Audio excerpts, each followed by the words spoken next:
नमस्कार।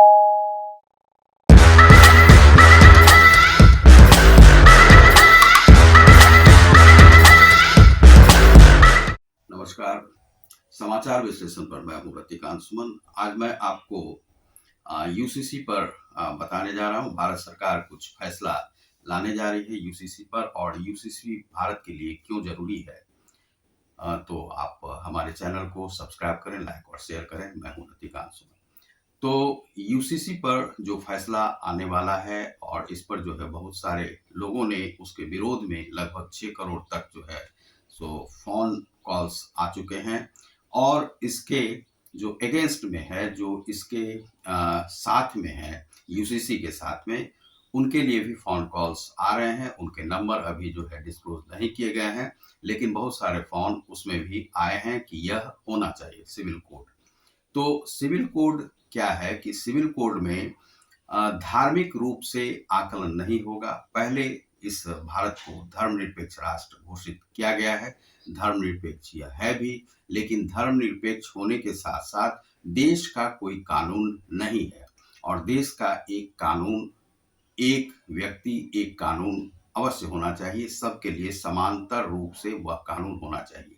यदि आप मुस्लिम हैं तो उसके लिए कुछ अलग कानून है, हिंदू है तो हिंदू के लिए अलग कानून है, क्रिश्चियन है तो उसके लिए अलग है, सिख है तो उसके लिए अलग है। तो ये जो है एक ही देश में नहीं चल सकता है। और भारत जो है विश्व का यह गुरु है, और इसे हम गुरु मानते भी हैं। इस कारण से क्या है कि यहाँ पर एक कानून एक व्यक्ति होना चाहिए। और इससे क्या है कि बहुत समानता की बात आएगी। जैसे मान लीजिए कि हमें मूल अधिकार दिए गए हैं, उसी प्रकार से ये मूल अधिकार होंगे। अब जैसे मान लीजिए कि कोई लड़की है, उसे आपको नकाब पहनना है, तो नकाब आप पहनना चाहती हैं, पहन सकती हैं, लेकिन कानून इसकी इजाज़त क्या देता है, उस प्रकार से आपको चलना होगा। अब कोई लड़की है, जैसे मान लीजिए कि कोई भी लड़की आई और वह धर्म परिवर्तन कर रही है, तो धर्म परिवर्तन का भी क्या कोड हो सकता है, और उसके लिए भी सिविल कोड क्या कहता है, वह भी देखा जाना चाहिए। बच्चे हैं तो कितने बच्चे होने चाहिए। और बहुत सारे लोग कहते हैं, जैन धर्म में कहते हैं कि हम बच्चों को रोक नहीं सकते हैं, जितने भी बच्चे आ रहे हैं वह आए, और उनके लिए कोई भी कानून नहीं होना चाहिए।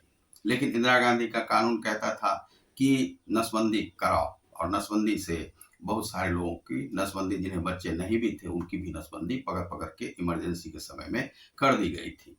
तो इस प्रकार से है कि कितने बच्चे होने चाहिए। एक यहाँ पर है कि जो मुस्लिम जो लोग हैं, मुस्लिम जो कोड है, वह कहता है कि बहुत सारे 4-4 पत्नियां हों, और उनके इतने इतने बच्चे हो सकते हैं, और बच्चे जो हैं अनगिनत रहते हैं। इससे आबादी का जो वह है कि किस प्रकार से आबादी का समीकरण बनेगा, तो आबादी एक तरफ बढ़ते जा रहा है, और इसी कंपटीशन में लोग लगे हुए हैं कि आबादी हमारे भी धर्म की कम नहीं हो, हमारे भी धर्म की कम नहीं हो। और इस प्रकार से देश क्या है, देश रसातल में चलता जा रहा है। तो यह भी नहीं होना चाहिए कि आपको एक कोड ऑफ कंडक्ट होना चाहिए कि कितने बच्चे हों, किन्हें वोट देने का अधिकार है, किन्हें नहीं है, कितने वर्ष के बाद होना चाहिए। जो इस्लामिक है उनके लिए कम नहीं हो, उनके लिए ज़्यादा नहीं हो, हिंदू है तो उसके लिए कम नहीं हो, उसके लिए ज़्यादा नहीं हो।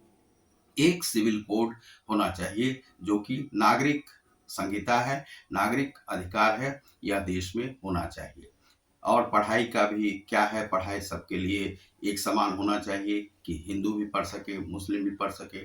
नौकरी का अधिकार है तो नौकरी का अधिकार मुस्लिम को भी हो, नौकरी का अधिकार हिंदू को भी हो, नौकरी का अधिकार सिख को भी हो, क्रिश्चियन को भी हो, और किस प्रकार से वह कार्य कर सकता है। धर्म के आधार पे आप देश को नहीं बांट सकते हैं, देश को रसातल में नहीं ले जा सकते हैं। और आज जनसंख्या जो है 1 अरब 40 करोड़ के आसपास पहुंच गई है, इसीलिए हमें सोचना आवश्यक है। तो आप देख रहे हैं समाचार विश्लेषण को, मैं हूं रतिकांत सुमन। इसीलिए यूसीसी का आना जरूरी है, और इस पर आप सभी सोचें, और किस प्रकार से एक यूसीसी होना चाहिए, एक ही सबके लिए समान संहिता हो, तो बहुत ही अच्छा देश चलेगा। और सब लोग यह नहीं कह सकते हैं कि हमें धर्म के आधार पर बांटा गया है, हमें देश के आधार पर बांटा गया, राज्य के आधार पर बांटा गया। सभी राज्य के लिए एक कानून, सभी जो नागरिकों के लिए एक ही कानून। बहुत बहुत धन्यवाद। नमस्कार।